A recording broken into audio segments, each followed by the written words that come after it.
Tembok pembatas yang memisahkan area rel kereta dengan permukiman di sepanjang Jatinegara hingga Cipinang, Jakarta Timur kembali dirusak warga.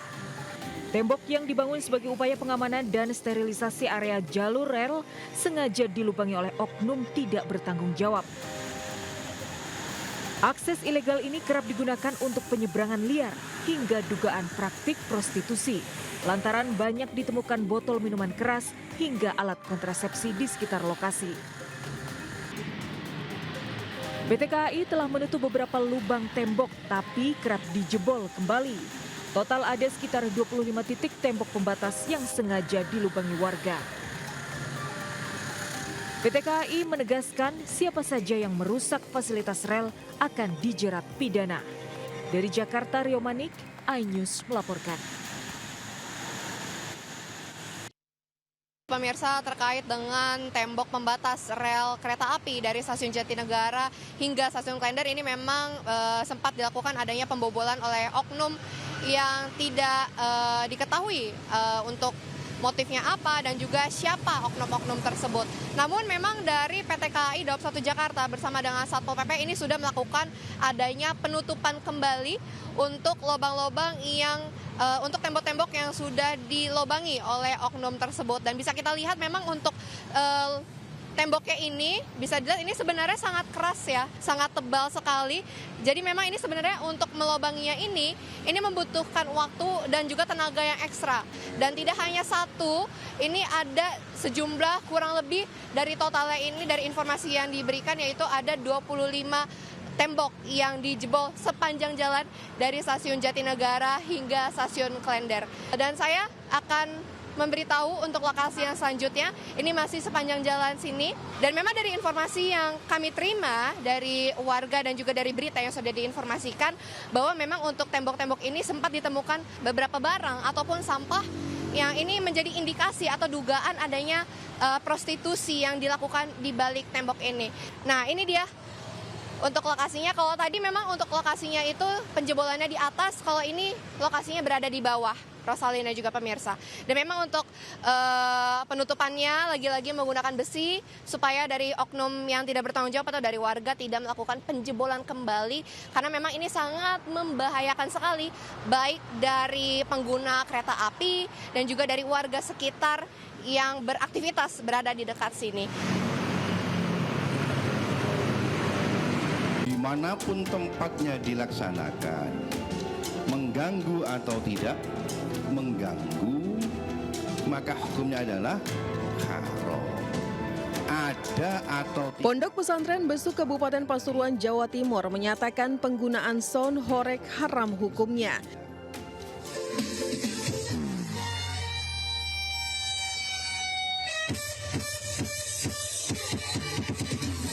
Hal ini diputuskan melalui forum Bahsul Masail yang digelar bertepatan dengan peringatan 1 Muharram 1447 Hijriah. Pengasuh Ponpes Besuk Kyai Haji Muhibul Aman Ali menyampaikan keputusan ini diambil bukan semata karena bisingnya suara, tetapi karena konteks dan dampak sosial yang melekat pada praktik sound horeg.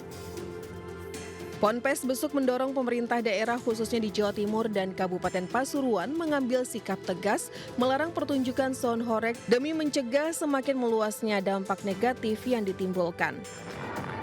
Karena yang menjadi pertimbangan hukum tidak hanya mengganggunya. Kalau mengganggu tambah nemen, berarti kan boleh nggak begitu kan?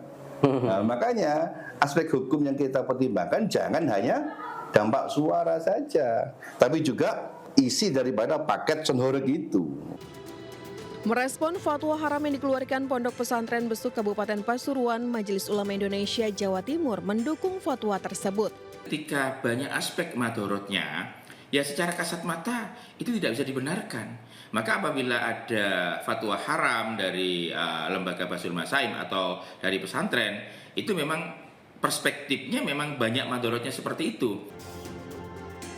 Sementara itu, Wakil Gubernur Jawa Timur Emil Elestianto Dardak berjanji akan memberikan solusi terkait fenomena sound horeg khususnya di daerah Pasuruan dan sekitarnya. Dari Pasuruan dan Surabaya, Jawa Timur, Tim Liputan iNews melaporkan.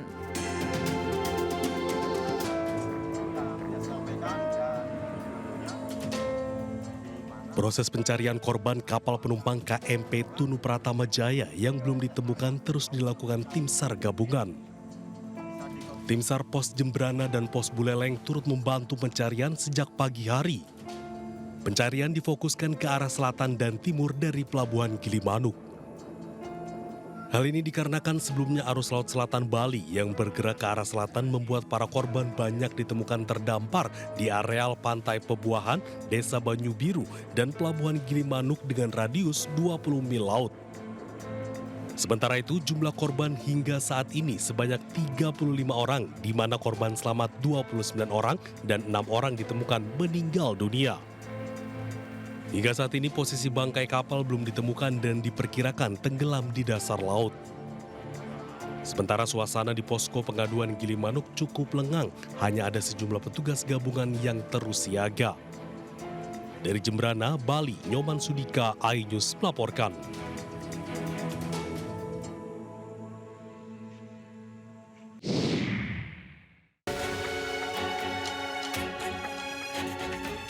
Sebanyak 21 korban KMP Tunu Pratama Jaya yang tenggelam di Selat Bali tiba di Pelabuhan SDP Ketapang, Banyuwangi.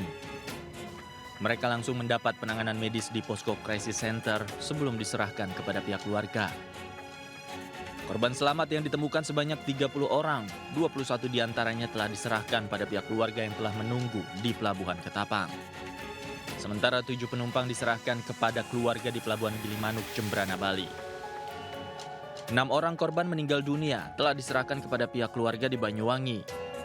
Hingga kini, tim SAR gabungan masih terus melakukan pencarian dengan melebarkan area penyisiran. Dari Banyuwangi, Jawa Timur, Eris Utomo, iNews melaporkan.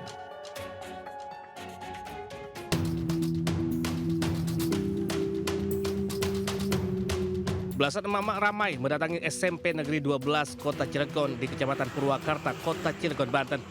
Mereka menyuarakan aspirasi mereka lantaran anak-anaknya tidak diterima di sekolah ini pada saat sistem penerimaan murid baru dibuka.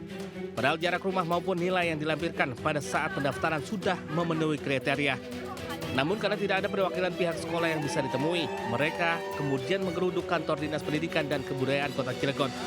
Mereka pun menyampaikan keluh kesahnya karena khawatir anak-anaknya tak bisa melanjutkan pendidikannya ke jenjang yang lebih tinggi pasca lulus dari sekolah dasar. Menanggapi hal ini, pihak Dindikbud Kota Cilegon menyatakan akan berusaha memperjuangkan para anak yang tidak diterima di SMPN 12 Kota Cilegon. Tahun ajaran saat ini SMPN 12 Kota Cilegon hanya membuka 4 rombongan belajar atau rombel dengan kuota maksimal 35 orang per rombel lantaran kekurangan ruangan kelas. Dari Cilegon, Banten, Iskandar Nasution, iNews melaporkan.